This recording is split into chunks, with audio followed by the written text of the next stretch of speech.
안녕하세요. 이 비단몰에 왔습니다.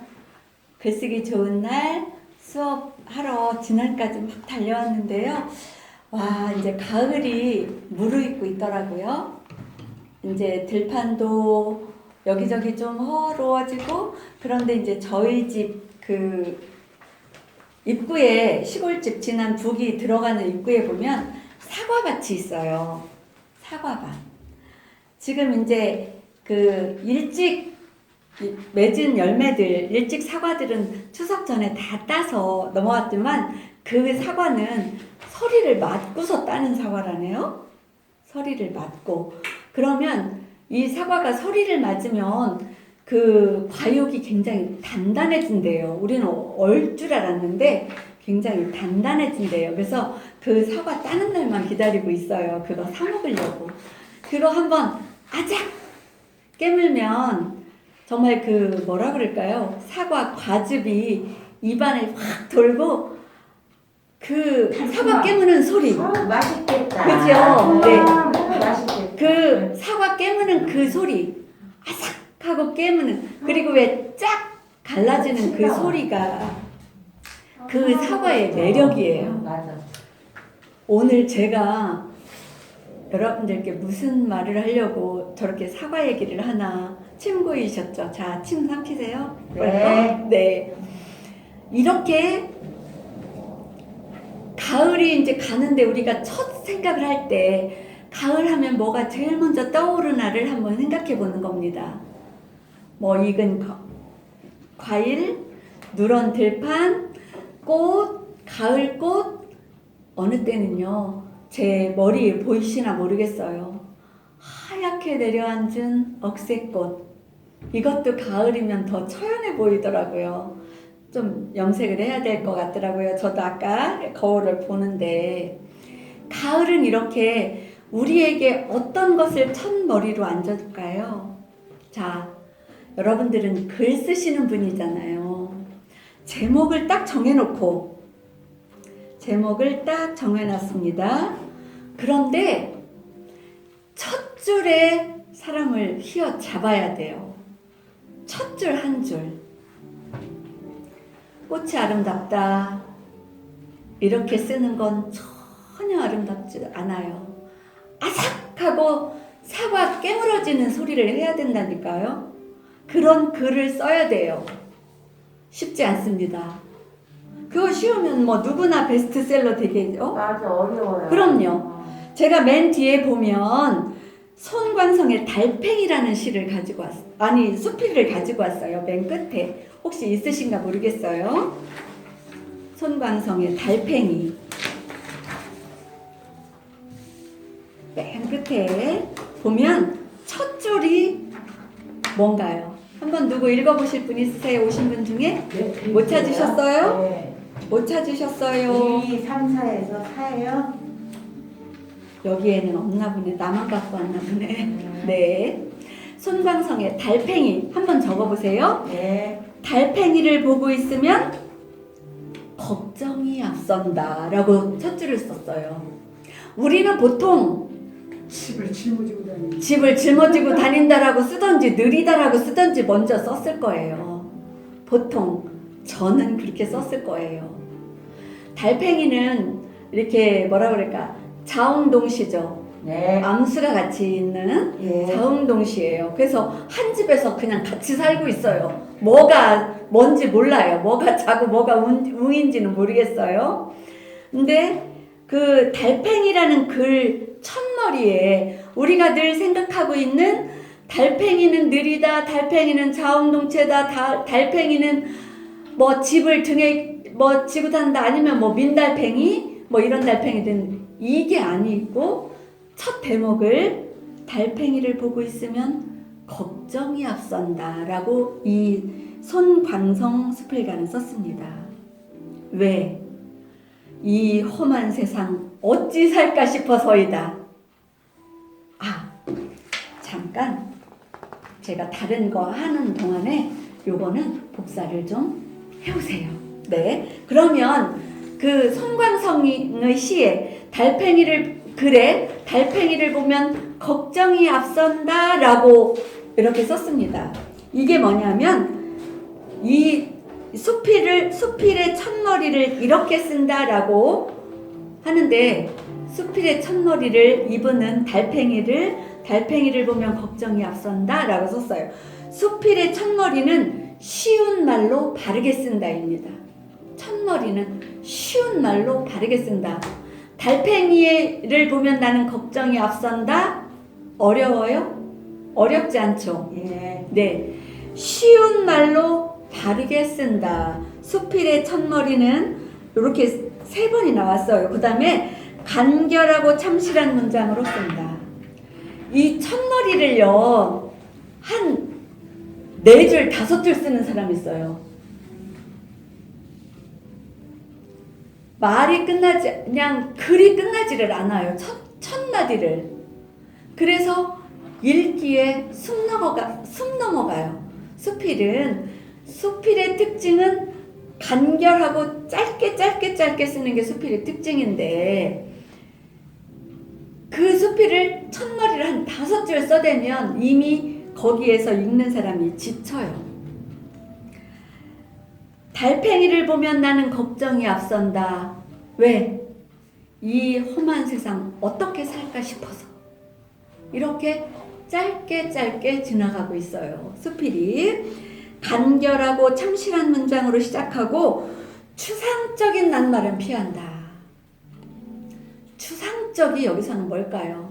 달팽이를 하면 얘들은 자웅동체라는 데부터 막 시작해서 그 속을 너무 파고 들어가고 하는 것이, 추상적인 것은 피하는 게 수필은 가장 정확하고 바르게 쓰는 게 수필의 첫머리입니다. 편지 쓸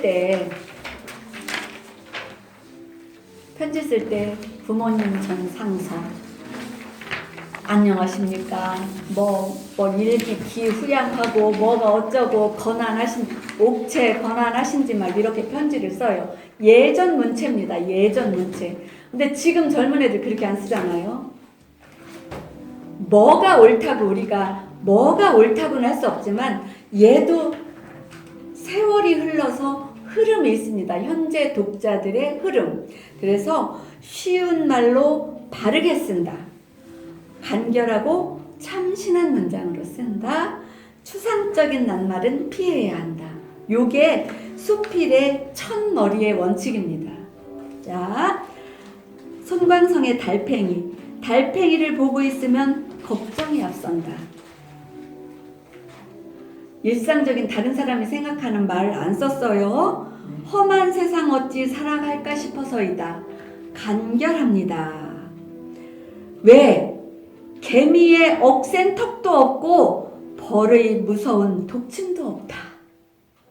지금 이제 달팽이를 보고서 이렇게 쓰긴 했지만 어쩌면 이게 나 자신일지, 이 수필을 쓴 이 사람일지도 잘 모르겠어요. 집이라도 안 가겠습니다. 그렇죠. 그렇죠. 웃음 나오죠. 네, 요 수필을 읽어보면 그렇다고 메뚜기나 방앗개비처럼 힘센 다리를 가진 것도 아니다. 그런데 이제 그나마 좀 이렇게 걱정이 앞서지만 그나마 다행인 게 뭐냐면 집이라도 한 칸 있으니 그나마 다행이다 싶지만 찬찬히 뜯어보면 허술하게 이를 데가 없다. 신용만 해도 바스라질 것 같은 투명한 껍데기, 속까지 비치는 실핏줄이 소녀의 목처럼 애처롭다. 이렇게 썼습니다. 여기서 보면 보통 우리가 쓰는 상투적인 내용이 없습니다. 보통 우리가라고 해서 죄송합니다. 여러분 안 그러신데 저는 보통 제가 쓰고 있는 상투적인 단어는 여기에 없어요. 그냥 달팽이 하나 놓고 썼는데 나는 이 달팽이를 보면 참 걱정이다. 왜냐하면 이 험한 세상 어떻게 살아가는지 모르기 때문이다. 개미처럼 억센 턱도 없고 또 벌처럼 그런 독도 없어. 그렇다고 또 메뚜기나 방앗개비처럼 툭툭 뛰어갈 수 있는 그런 다리도 없어. 그런데 이제 물론 그나마 집을 등에다 지고 다닌다니까 집이라도 한 칸 있으니 다행이다. 만약에 이분이 민달팽이를 썼으면 더 걱정이었을 거예요. 집 한 칸도 없다 이렇게 썼겠지. 민달팽이면. 근데 민달팽이는 아닌 것 같아요. 그런데 찬찬히 뜯어보면 허술하기 이를 데 없다. 이거 달팽이 우리가 밟기만 해봐요. 맞아 깨지잖아요. 거북이 등처럼 든든. 그렇지. 거북이 등처럼 든든한 것도 아니고 뭐 찬찬히 뜯어보면 그 집 있으나 마나야. 밟히면 그만이야. 또 바스라질 것 같이 투명해. 속까지 비추는 실핏줄이 이 왜 이렇게 하고 목 이렇게 나와 있을 때 보면 소녀의 목처럼 애처롭다라고 썼습니다. 이 사람이 굉장히 달팽이를 찬찬히 뜯어봤어요. 달팽이 소재를 자기가 보고 자기가 느끼고 자기의 생각을 쓴 겁니다. 다른 사람이 쓴 거 아니고 이 손광성이는 달팽이를 보고 자기가 경험하고 자기가 느끼고 자기가 생각한 걸 이렇게 썼어요. 근데 애처롭기도 하고 웃음도 나오잖아. 이걸 읽어보면 어머 그렇다. 그렇다고 무슨 특별한 내용을 쓴 건 아니지만 쉬운 말로 썼잖아요. 또 간결하게 썼고 추상적인 낱말 별로 없어요. 여기 없어요. 추상적인 낱말 이해 안 되는 낱말 별로 없잖아요. 신용만 해도 바스라질 것 같은 투명한 껍데기 속까지 비치는 실핏줄이 소녀의 목처럼 애처롭다. 대비를 할 줄 아는 거죠. 수필은 첫머리는 이렇게 쓴다고 합니다. 이거는 뭐 이 비단모래가 이렇게 정리해 놓은 게 아니라 수필 쓰시는 선생님들이 수필은 이렇게 쓰면 잘 쓸 수 있다라고 지침을 마련해 놓으신 거예요. 그래서 여러분들도 수필을 쓰실 때 수필은 첫 문장을 쓸 때 쉬운 말로 쓰면 된다. 그리고 간결하게 짧게 참신한 문장으로 시작하면 된다. 추상적인 낱말은 피한다. 요거 생각하면서 쓰시면 수필이 써지겠죠. 네. 너무 어렵게 쓰시려고 고민하지 않으셔도 됩니다. 그런데 중요한 게 있습니다. 그 밑에 사물을 남다르게 보는 눈이 꼭 필요하다라고 했습니다. 사물을 남다르게 보는 눈이 꼭 필요하다. 똑같은 것을 똑같이 표현하면 그냥 뭐 사요, 뭐 사고, 뭐 방도 아니야. 똑같이 하면 그냥 찍어내는 거고, 뭐 사, 너무 비슷하거나 뭐 방 해도 이거 어딘가 읽은 것 같은데 어디에 나온 거 이거 혹시 표절 아닌가 이렇게 생각하는데 손광성의 달팽이를 보면 좀 사물을 남다르게 봤습니다. 남다르게 속까지 비치는 실핏줄이 소녀의 목처럼 애처롭다. 이것도 남다르게 본 거고요. 이 험한 세상을 어찌 살까? 개미처럼 뭐 벌처럼 방앗개비처럼 이런 것도 아니고 이렇게 좀 달팽이를 남다르게 볼 수 있는 시각. 똑같은 사물을 남다르게 볼 수 있는가. 꽃 피는 것을 꽃이 유혹하기 위해서 자신의 몸을 연다고 생각하는 그 생각, 이런 것들이 필요하다는 거죠. 꽃 핀다, 열매 맺기 위해서 꽃 피는 거다. 재미없어요. 왜냐하면 아는 말이에요. 그거를 아는 말을 남들이 다 아는 말인데 나만의 개성으로 표현할 수 있으면 얼마나 좋겠어요. 그게 저에게도 화두고 저에게도 숙제랍니다. 늘 고민하고 있답니다. 늘 고민해요. 글 쓰시는 분 늘 고민하잖아요. 우리가 글 쓸 때만, 글 지을 때만 고민하나요? 밥 지을 때도 고민해요. 오늘 어떤 반찬을 해야 될까? 또 이 반찬은 어떻게 더 만들어야 될까? 그러니까 글도 짓는 일이고 밥도 짓는 일이고 집도 짓는 일이에요. 그런데 그 짓는 일을 어떻게 해야 된다? 남다르게.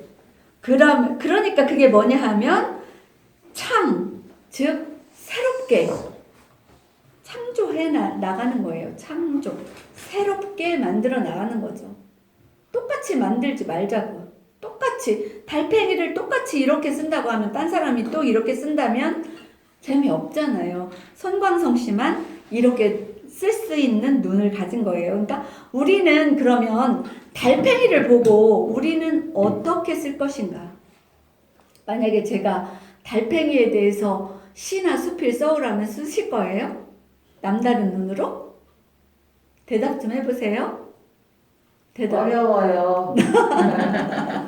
그런데요, 달팽이를 놓고서 글을 쓰시려면 이렇게 생각하면 돼요. 나는 밥을 먹다가 수저를 보고 문득 달팽이 생각이 났다. 달팽이도 이렇게 그 수저 등처럼 딱딱한 등을 가지고 있으면 얼마나 좋았을까? 아님, 달팽이의 날개가 있으면 어떨까? 달팽이가 갈 길이 있으면 아무리 느려도 끝까지 간다고 했는데 날개를 달아주면 어떨까? 이렇게 쓰는 거죠. 나만의 생각, 나만의 개성. 남 좀 다르게 이렇게 쓰는 거예요. 자, 수필은 형식이 새롭던지 형식 똑같이 다른 사람 마냥 똑같은 형식에 똑같은 뭐 이렇게 하든지 나는 수필이지만 시처럼 써볼 거야. 나는 수필이지만 좀 뭐라 그럴까 소설처럼 한번 써볼까? 좀 여기다 서사를 넣어서 그렇지 않으면 생각이 새롭던지 그렇지 않으면 느낌이 새롭던지 비유가 새롭던지 뭐와 뭐의 비유 달팽이를 하는데 꼭 비유가 달팽이를 하는데 무슨 달팽이 집의 비유가 그 뭐야 좀 그 난데없이 왜 수저가 나올까 왜 그 비유를 하는데 왜 난데없이 수저가 나오는 거야 달팽이 그를 표현하는데 그러니까 비유가 새롭던지 느낌이 새롭던지 여기 달팽이를 읽어보면 느낌이 참 달라요. 속까지 비추는 실핏줄이 소녀의 목처럼 애처롭다. 이 사람은 이런 느낌으로 쓴 거예요. 달팽이 모양새가 애처롭다고. 응, 그렇지. 튼튼한 다리를 가진 것도 아니고. 아니고. 근데 만약에 벌처럼 힘을 가진 것도 아니고. 이제 또 시비 걸 사람은 걸겠죠. 왜 거기다 하필 소녀를 넣냐? 라고. 근데 너무 그렇게 시비 걸지 걸지 말자고요. 왜냐면 이분은 색다른 눈, 색다른 느낌, 색다른 생각으로 글을 쓴 건 틀림없어요. 네. 자, 그래서 새로움이라는 것은 일상적이지 않은 거. 일상적이지 않은 거. 달팽이는 느리다. 달팽이는 어쩌다. 일상적이지 아니고 반복성, 규칙성, 규격성, 고정성을 파괴하는 거. 그 예측을 불가능하게 하는 거. 말이 어렵죠. 말이 어렵죠. 일상적이지 않는 것은 뭐냐면 달팽이는 느리다가 일상적이에요. 달팽이는 느리다. 그건 그냥 우리들의 공통적인 생각이에요. 달팽이는 자웅동체다. 그러면 자웅동체를 이렇게 표현하면 어떨까요? 달팽이는 그립지 않아서 좋겠다. 늘 그대의 짝이나 그대의 뭐를 늘 같이 붙어 다니니까. 그런데 또 이렇게 또 하면 어떨까요? 달팽이는 싸우지 않을까? 그 작은 집 속에서 부부는 24시간 붙어 있으면 싸우는데 얘네들은 평생을 한 몸으로 살아가는데 싸우지 않을까? 이런 생각을 한 번쯤 또 남다르게 해보는 거예요. 그러면 남이 생각하지 않는 걸 내서 쓰는 거죠. 달팽이는 어차피 자웅동체고 둘이 같이 살고 자웅동체라 한 놈이 같이 사는데 그러면 달팽이는 금슬이 좋을까 아니면 금슬이 나쁠까를 한번 또 생각을 해보죠. 근데 얘네들은 좋은가 봐요. 왜냐면 나중에 달팽이 알 엄청 낳는다고 하더라고 갖다 놓으면. 달팽이 왜 그 똑같은 왜 그거 그 우리 손자가 막 그 유치원에서 달팽이 기르기 뭐 무슨 과제가 있었대요. 근데 얘네가 얼마 지나니까 막 요 옆에다 수북하게 나눴대. 저기도 그렇잖아. 우렁도 막 새끼를 아니 그 알같이 생긴 거, 아. 달팽이 같이 생긴 뭐 뚜껑만 요만한 거. 그 우렁이는 야 빨갛게 알 엄청 나놓잖아요. 한 마리도. 그래서 그러면 혹시 이걸 보고 얘네들은 그러면 매일 애만 만들까라든지 하여튼 남다른 생각을 한번 해보자는 거죠. 한 집에 살으니까 얘네들은 싸울까 안 싸울까 좀 다른 생각을 해보는 거예요. 나 같으면 이렇게 1년 365일 달팽이의 수명이 얼마나 되는지 몰라도 이렇게 자웅동체가 붙어 다니면 나 같으면 좋을까 나쁠까? 나와 대비해서도 한번 써보고 하는 거예요. 네, 그래서 그것을 새롭게 내가 쓰면 되고요. 똑같이 달팽이는 느리다가 나오긴 해도 그 느리다를 다른 걸로 또 비유를 해도 괜찮겠죠. 달팽이의 느림을. 왜냐면 내가 기다리는 너는 달팽이 걸음처럼 온다 라고 하면 되겠죠. 내가 보고 싶어 하는 너는 좀 달려왔으면 좋겠는데 아직도 어디서 달팽이처럼 오고 있다라고 하면 또 괜찮겠죠. 그러니까 달팽이의 느림을 그냥 달팽이의 느리다로만 표현하지 말자는 거죠. 뭐뭐와 비유해서 이렇게 쓰면 주고 그 다음에 생명체로서의 자유를 잘 활용하는 것. 생명체 살아있으면 살아있는 대로 그 뭐 새의 모습도 새도 그렇게 쓰더라고요. 새는 하늘을 난다 라고 많이 쓰죠. 날개를 퍼덕이며 간다 라고 많이 써요. 그런데 어떤 분은 새를 이렇게 씁니다. 하늘의 점점이 바늘로 술을 넣는다. 승리하라고 V자로 뜸을 뜬다. 어때요? 새를 표현하는데 하늘에 바느질을 하는데 바람은 하늘에 바느질을 한다. 승리하라고 V자를 새겨 넣는다. 라고 이렇게 표현을 하는 분도 있어요. 남 다르게 보는 거죠. 새가 날아간다, 천리길 날아가는데 쟤네들 대관하지 않을까? 라든지 이런 표현이 아니라 새가 나는 광경을 무어와 대비해서 이렇게 쓰는 거죠. 뭐와 다르게 표현하는 거. 그게 뭐냐 하면 창입니다. 창. 새롭게 만들어내는 창. 우리가 집에다 창문을 내는 이유가 뭔지 알아요? 밖을 바라보라는 거잖아요. 내다보라는 걸 창 없으면 어떻게 살아요? 교도소요. 답답해. 교도소. 교도소도 뭔가 유만한 거라도 있어서 뭐 새한테 밥 주는 뭐 수인도 있대. 하여튼 창은 왜 냈냐면 밖을 내다보라는 거예요. 밖은 매일 똑같은 것 같지만 매일 똑같지 않아요. 밖은 사시사철이 조금씩 달라가요. 창문은요. 우리 창조는 그렇게 다른 것을 보라는 게 창조입니다. 그게 예술이고 예술 창작이고 문학이고 문학 수필이고 문학성이 풍부한 거라고 이야기합니다. 자, 달팽이를 조금만 더 읽어볼 텐데요. 자, 달팽이를 카메라를 조금 돌릴 수 있나요? 우리 박정식 씨. 있는 사람 보려고? 응. 저기 보여줘. 달팽이를 네. 그 맨 밑에 아득히 먼 물나라의 시민들이다. 거기까지 한번 읽어보세요. 달팽이는 뼈도 없다. 뼈도 없으니 힘이 없고 힘이 없으니 아무에게도 유언이 되지 못한다. 네. 하물며 무슨 고집이 있으며 무슨 주장 같은 것이 있으랴. 그대로 무골 호인이다.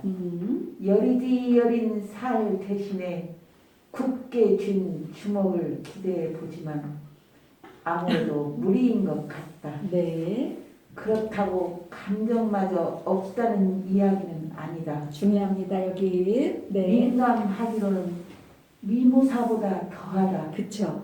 사소한 자극에는 몸을 움츠리고 이마를 스치는 바람에도 고개를 숙인다. 비겁에서가 아니다. 예민해서요 수줍어서이다. 동물이라기보다 식물에 가깝다. 누구를 찾고 있는 것일까? 달팽이는 늘 긴 목을 받쳐들고 주위를 두리번거린다.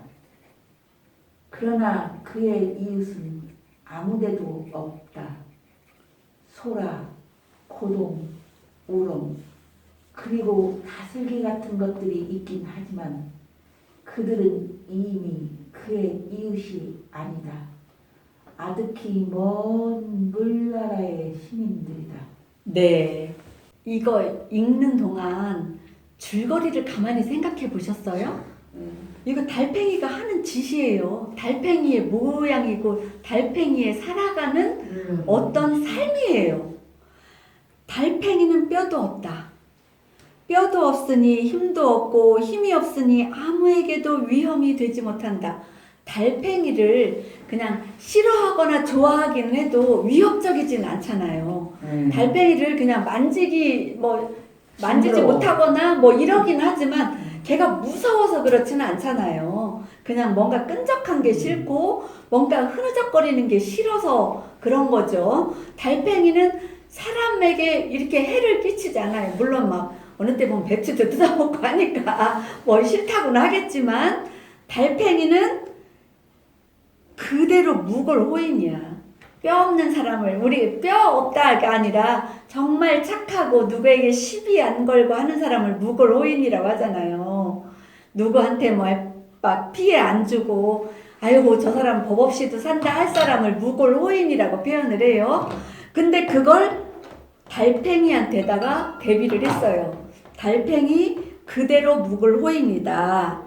왜냐면 열이 여린 살 대신에 굳게 된 주먹을 기대해 보지만 아무래도 그건 무리인 것 같다.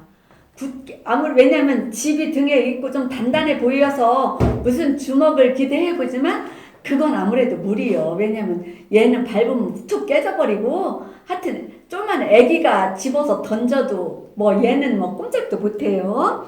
그런데 여기 보세요. 그렇다고 달팽이는 감정마저 없는 게 아니다. 민감하기로는 미모사보다 더하다. 달팽이 척 만지면 그 머리 쏙 들어가잖아요. 자라나 뭐 이런 것처럼 쏙 들어가요. 사소한 자극에도 몸을 움츠리고 자 여기서 표현은 문장은 예술적인 표현이 나옵니다. 이마를 스치는 바람에도 고개를 숙인다. 이렇게 표현을 했습니다. 이거는 예술적 표현입니다. 달팽이가 어떻게 고개 숙여 이렇게 따지지 맙시다. 그리니까 왜냐하면 바람이 이마를 스치는 바람에도 왜냐하면 얘는 그 주변의 자극에 민감하다 보니까 바람 불으면요 쏙 들어가요. 네, 그게 이렇게 스친 겁니다. 이마를 스치는 바람에도 고개를 숙인다. 이게 실은 비겁해서가 아니잖아요. 비겁해서가 아니다. 그냥 예민해서요 수줍어서이다. 동물이기보다는 식물에 가깝다라고 이분은 이렇게 표현했어요. 동물이라고 하기에도 참 그렇고 식물성은 아니겠지만 그냥 이분은 식물에 가깝다 이렇게 썼어요. 동물이라고 표현할 수가 없다. 그런데 이 달팽이를 의인화를 했습니다. 여기에서 의인화. 동물을 누구를 찾고 있는 것일까? 이 달팽이는요 실은 자웅동체라 자기 짝은 항상 몸속에 그냥 자웅동체 한 몸이 그냥 암수예요. 그렇기 때문에 밖에서 누구를 뭐 찾고 뭐 이러진 않겠지만 달팽이가 촉수를 빼고 고개를 빼면 왜 그런 느낌이 들잖아요. 이렇게 움직이는 거. 그러면 누구를 찾고 있을 것일까? 달팽이는 늘 긴 목을 받쳐들고 주위를 두리번거린다. 그러나 그의 이웃은 아무데도 없다. 달팽이는요 물에 안 살잖아요. 땅에 살거나 뭐 식물 이런 데 붙어 살잖아요. 물달팽이도 물론 있겠지만 소라 이제 달팽이와 비슷한 것을 여기다 나열을 했습니다. 달팽이와 비슷한 이웃 소라, 고동, 우렁 그리고 다슬기. 얘네들은 다 고개 내밀고 있다가 다슬기도 그렇고 톡 치면 쏙 들어가잖아요. 이런 거를 달팽이와 비유를 해서 썼습니다. 같은 걸도 있기야 하지만 이들은 이미 그의 이웃은 아니다. 왜? 아득히 먼 물나라의 시민들이다. 얘네들은 이제 물에 살잖아요. 근데 그냥 달팽이는 그냥 땅에서도 겨다니고 꼭 물에서만 살지 않기 때문에 달팽이의 삶을 이렇게 표현했어요. 자, 나는 그러면 여기다가 이제 나를 대비를 해보는 거죠. 수필은 이 사람은 달팽이를 했지만 만약에 여기다 나 자신을 대비하면 어떻게 쓸 것인가를 나를 대비해서 써보셔도 됩니다. 자, 좋은 수필의 요건에 보면요. 이제 그 수필을 쓸 때 앞에서 보면 뭐 일상적이지 않은 거 쉬운 말로 바르게 쓴다, 간결하고 참신한 문장을 쓴다라고 배웠어요. 그런데 좋은 수필의 요건이 있습니다. 그러면 이 달팽이에 좋은 요건이 들어있을까? 좋은 수필의 요건이 있을까? 일단 글의 주제와 내용에 있어서 글의 내용이 충실해야 된다라고 했습니다. 주제가 선명해야 된다. 진실성이 있어야 한다. 여기에 중요합니다. 독창성이 있어야 한다. 독창성, 그 다음에 철학이 있어야 된다. 감동이 있어야 된다. 이 달팽이를 끝까지 읽어보시면 글의 내용도 달팽이에 대한 내용도 충실하게 들어있고 달팽이의 주제도 선명하게 나와있고 달팽이가 하는 일도 아주 진실하게 있고 달팽이를 독창적으로 말한 독창성도 들어있습니다. 다 읽어보면 나중에 다 읽고 나면 아 그렇구나 라는 감동도 있습니다. 철학도 물론 내가 느끼는 대로 달팽이의 삶이 이렇구나 라든지 철학을 느낄 수가 있습니다. 자, 그래서 글의 주제와 내용에 있어서 실은 이거는요 꼭 수필만이 아니라 시를 쓸 때도 마찬가지예요. 시를 쓰는데 시 제목에 이렇게 제목을 달아놨어? 근데 이게 도대체 뭔 말을 하는지 모르겠어 라고 하면 뭔 말을 하는지 모르겠어 하면 그렇게 좋은 시는 아닙니다. 어딘가에 그 시의 줄기, 그 시의 내용, 그 시의 주제가 들어있어야 돼요. 이거는 이 달팽이를 보면요. 실은 굉장히 독창적이기도 하고 철학도 있어야 되는데 주제도 선명합니다. 달팽이라는 주제. 예. 그리고 글도 참 성실하게 잘 이미지, 관념 이런 거를 다 관찰을 엄청 열심히 한 거예요. 달팽이에 대한 관찰을 다른 사람보다 훨씬 더 열심히 한 거예요. 제가 첫 시간에 가을 하면 1대 100으로 생각하자. 가을 하나를 놓고 100개의 단어를 생각해보자 라고 얘기를 했는데 이 사람은 달팽이 하나를 놓고서 굉장히 여러 가지를 관찰했습니다. 개미나 벌 같지도 않고 방앗개비 같지도 않고 뭐 뼈도 없고 여러 가지 이런데 그래도 뭐가 거기에 또 소라, 고동, 우럭 이런 다슬기랑 비슷하기도 한데 그들이 이웃이 아니다, 먼 물나라의 이웃이다까지 지금 굉장히 깊게 달팽이를 이렇게 표현해 나가고 있습니다. 그런데 그거를 독창적인 단어로 씁니다. 이 손광성 수필가의 아주 독창적인 생각으로 달팽이를 분석해 나가는 거예요. 그래서 우리가 이렇게 글의 내용 충실해야 한다. 주제가 선명해야 한다. 진실성이 있어야 한다. 독창성. 정말 그 달팽이 수필은 끝까지 읽어보시면 굉장히 독창성을 많이 발견할 수 있습니다. 그 다음에 글의 짜임새는 어떠해야 되냐. 시도 마찬가지고 수필도 마찬가지고 그 다음에 우리가 집을 지을 때도 마찬가지예요. 짜임새 있게 짓자라고 말하잖아요. 짜임새 있어야 된다. 또 무슨 행사를 하더라도 그렇잖아요. 짜임새 있게 하자. 그거는 짜임새라고 하는 건 뭐냐면 좀 무슨 그 옷감을 짜듯이 촘촘하게 좀 견고하게 이렇게 하자는 거예요. 그래서 일단 말하고자 하는 것에 통일성이 있어야 된다. 막 이런 거 있죠. 막 글을 쓰는데 이 말 저 말 뭐 말도 안 되는 소리 갖다 붙이고 막 느닷없이 또 딴 말 갖다 휙 붙이고 이러는 글이 있어요. 읽다 보면 네, 통일성이 있어야 된다. 그 다음에 내용이 일관성이 있어야 된다. 맞아요. 수필은 더더구나 일관성이 있어야 잘 읽혀요. 막 뜬금없이 갑자기 막 훅 튀어나오면 뭐요 이게 갑자기 일관성이 있어야 되고요. 문장이나 단락이 연결성이 있어야 돼요. 문장이 여기 조금씩 떨어져 있지만 그 뒤를 읽어도 앞에 하고 이렇게 연결이 됩니다. 이런 연결성이 있어야 되고요.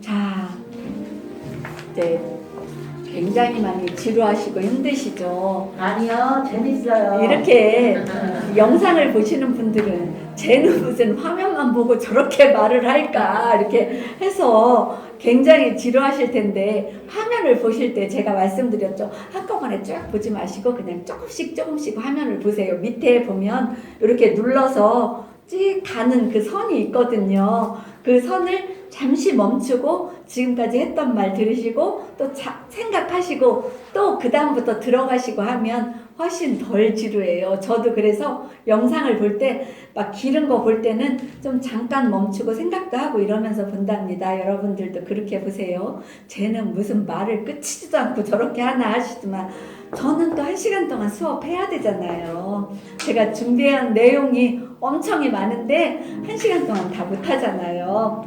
자, 글의 그런 표현을 어떻게 해야 되냐? 글의 표현. 자, 여러분이 누군가에게 대화를 할 때 말도 마찬가지예요. 말도 표현이 정확하고 명료해야 된다가 중요합니다.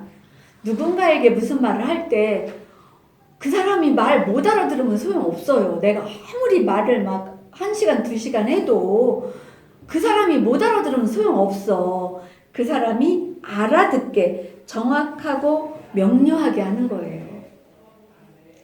수필도 마찬가지죠. 도대체 무슨 말을 써놨는지 모르면 읽을 재미가 없어요. 읽을수록 뭐가 자꾸 명료해지고 정확해지고 하니까 자꾸 읽는 거예요. 그 다음에 표현이 쉽고 간결해야 된다. 저는 이 말에 찬성이에요. 제가 글 읽을 때 어떤 분들은 엄청 미사려구나 무슨 사자성어나 무슨 뭐를 해서 너무너무 어렵게 쓰시는 분들이 있어요. 수필도. 실은 수필은 그렇잖아요. 붓 가는 대로 쓰는 게 수필이라고 했는데 워낙 이제 그분은 아는 게 많은가 봐요. 그래서 막 난데없이 어디서 막 그 조그만 모래사장에 가서 난데없이 바위를 굴리기도 하고 막 이래요.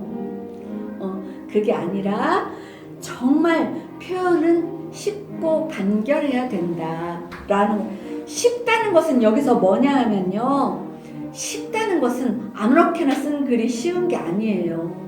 생각하고 이분의 그 손광성 씨의 달팽이의 그 글이 어렵나요? 어렵지 않거든요. 제가 여기 조금 읽어드린 거 들으신 내용이 어렵지 않잖아요. 달팽이가 그려지고 달팽이 모습이 그런 것 같고 지금 달팽이는 지금 현재 어딘가 가고 있는데 바라보는 눈길이 지금 그렇다는 게 연상이 되잖아요. 어렵지 않게 썼거든요. 그 다음에 수사적 표현이 있어야 된다. 달팽이를 너무 직설적으로 말하지 않았잖아요. 느리다, 거품난다, 징그럽다 이런 말 없잖아요. 소녀의 목처럼 애처롭다. 바람만 불어도 이마에 바람만 스쳐도 달팽이는 어떻게 된다고요? 고개를 숙인다. 막 이런 수사적인 표현이 들어 얼마나 글이 멋있어져요. 달팽이가 갑자기 되게 이뻐지는 것 같잖아요. 우리가 지금까지 생각했던 달팽이가 아닌 것 같아요. 그런 거예요. 그러니까 수필에도 틀림없이 이런 수사적인 직설적인 것만 쓰면 안 되죠. 자, 우리가 누구랑 대화할 때 어떤 분이 이래요. 나는 직설적으로 못해. 나는 그냥 단도직입적으로만 말하는 성격이야 내가. 이렇게 말하시는 분들 많아요. 그 단도직입적으로 말하는 그것 때문에 실은 부부 생활에서 많이 싸워요. 단도직입적으로 그 사람의 단점을 쿡 찔러버리면 그쪽 사람은 어떻겠어요? 그런데 똑같이 해도 애둘러서 말하고 좀 비유해서 말하고 실은 내가 이게 기분이 나빠요를 나 그거 너 때문에 기분 나빠 이렇게 말하기보다는 이렇게 하면 참 좋을 텐데로 표현하면 훨씬 좋다고 해요. 이게 부부생활도 당신이 그렇게 해서 내가 지금 기분 뒷다 나쁘거든? 이렇게 말하는 것보단 당신이 이렇게 해주면 참 좋겠어. 그러면 나는 진짜 행복하겠어. 이렇게 말하면 참 좋다고 해요. 잘하냐고요? 아니요, 잘 안 돼요. 원래 부부는 잘 안 되는겨. 그렇지만 그렇게 하면 좋다는 겁니다. 덜 싸우고. 근데 가만히 생각해 보세요. 맞잖아요? 근데 글도 마찬가지예요. 단도직입적으로 너무 똑같이 그렇게 그냥 아주 그냥 그 묘사를 그냥 막 아주 정물화처럼 그렇게 하지 말자는 얘기죠. 수사적인 표현이 있어야 된다 라고 정말 얼마나 그 수사적인 내용이 간간히 여기에 들어가면 이 글이 훨씬 더 아름답고 부드러워지는지 모르겠어요. 자, 여기께 이런 내용이 있어요. 달팽이에 보면 육지에 사는 달팽이의 목과 눈은 물달팽이도 있군요. 이 사람이 물달팽이 얘기도 거기다 살짝 넣었군요. 물달팽이의 그것보다 훨씬 가늘고 길다라고 요렇게 썼어요. 그러니까 막 직설적인 내용이 안 들어갔고요. 자, 여기 이거 보세요. 슬픔도 내림이라. 아니, 달팽이가 슬퍼한다고 어떻게 생각을 하겠어요? 달팽이가 어떻게 슬퍼한다고 생각을 하겠어요? 근데 슬픔도 내림이라 수많은 세월이 흘렀는데도 조상들의 슬픔으로부터 그들은 자유로울 수가 없는 모양이다. 실향민의 후에 달팽이는 늘 외로움을 탄다. 이건 수사입니다. 달팽이가 하는 어떤 모습에 대한 수사예요. 이거는 여기다 이렇게 묻지 마세요. 달팽이한테 물어봤냐? 너 슬프냐고? 네 조상 때서부터 뭐 어쩌고 저쩌고 했다고 그랬냐? 달팽이 말 못합니다. 이 사람이 본 것을 이 사람의 느낌과 생각으로 쓴 거예요. 수필은 그렇게 쓰는 거라고 했잖아요. 이 사람이 본 것을 이 사람의 느낌과 이 사람의 생각으로 쓴 거라고 했잖아요. 네, 달팽이가 어떻게 슬픔을 느끼는 것을 나는 몰랐어요. 지금 달팽이 제가 슬픔을 느끼나 몰랐어요. 근데 이 사람은 달팽이도 슬픔이 내력이 있다고 바라본 거죠. 이렇게 수사를 여기다 집어놓은 거예요. 정말. 자, 요 밑에 이런 내용이 있습니다. 시인이 죽으면 나비가 된다는 말이 있다. 나비가 죽으면 무엇이 될까? 아니, 달팽이가 죽으면 무엇이 될까? 이건 이 사람의 생각을 지금 깊게 하는 겁니다. 시인이 죽으면 나비가 된다는 말이 있어요.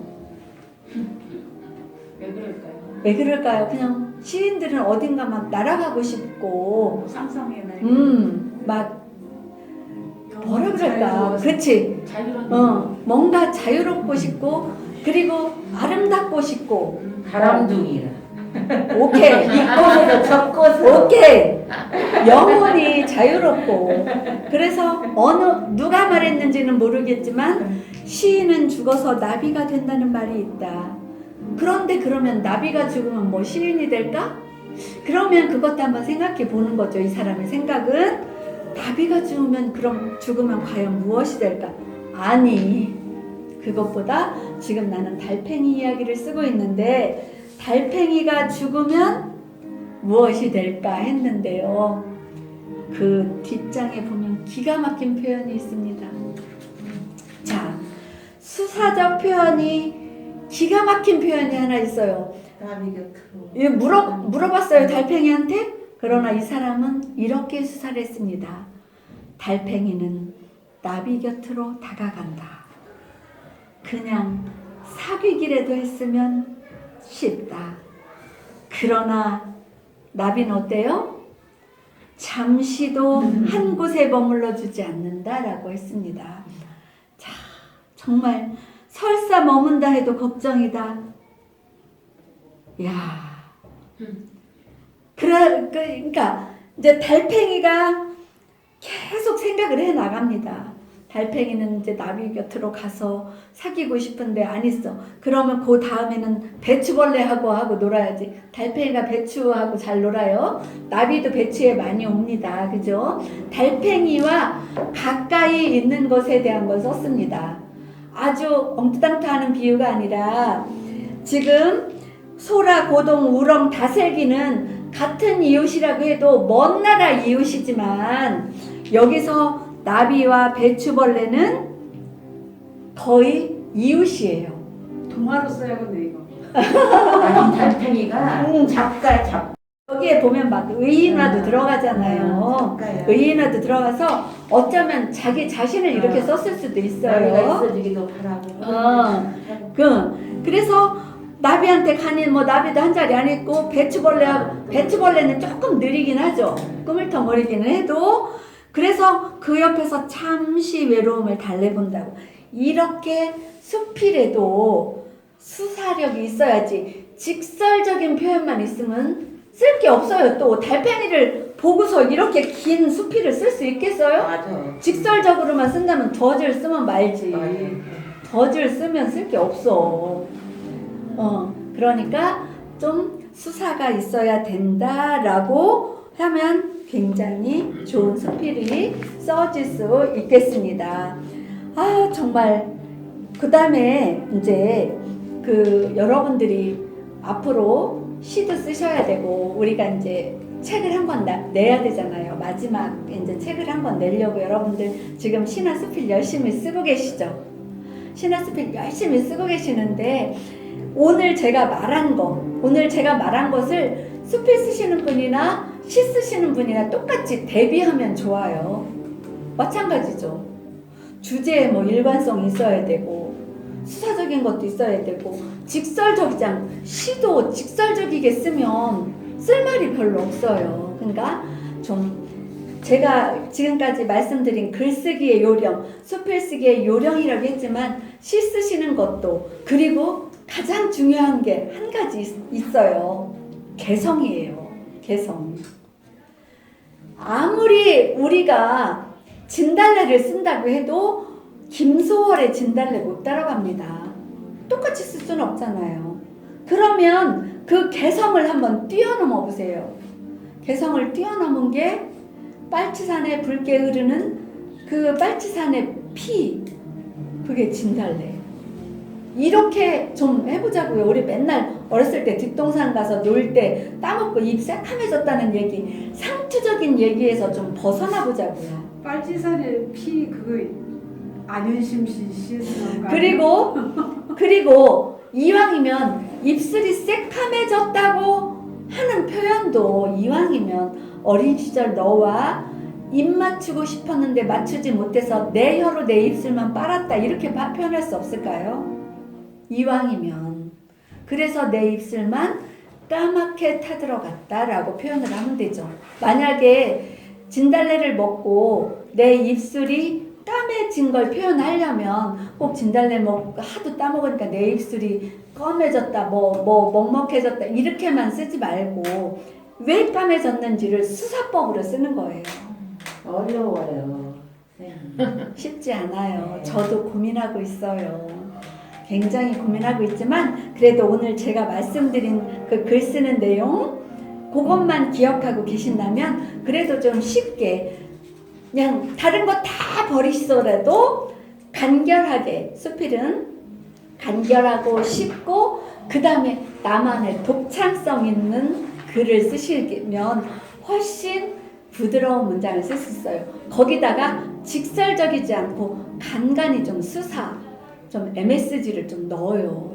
우리가 아무리 음식을 할 때 MSG 안 넣는다고 하죠. MSG를 왜 안 넣어요? 엄마 손맛이 있는데, 엄마 손에서 나오는 게 있는데 그게 MSG잖아요. 그러니까 여러분 펜 끝에서 나오는, 비록 검은 글씨가 나오지만 이왕이면 그 글씨에서 꽃이 피면 좋은 거잖아요. 이왕이면 그렇게 글쓰기를 한번 우리 해나가 보고요. 우리가 이제 책을 낼 때, 실은 책을 내서 활자가 돼서 누군가가 볼 거 아니에요. 누군가가 볼 때 아, 이 사람 참 독창적이다 라는 그 말을 들었으면 좋겠어요.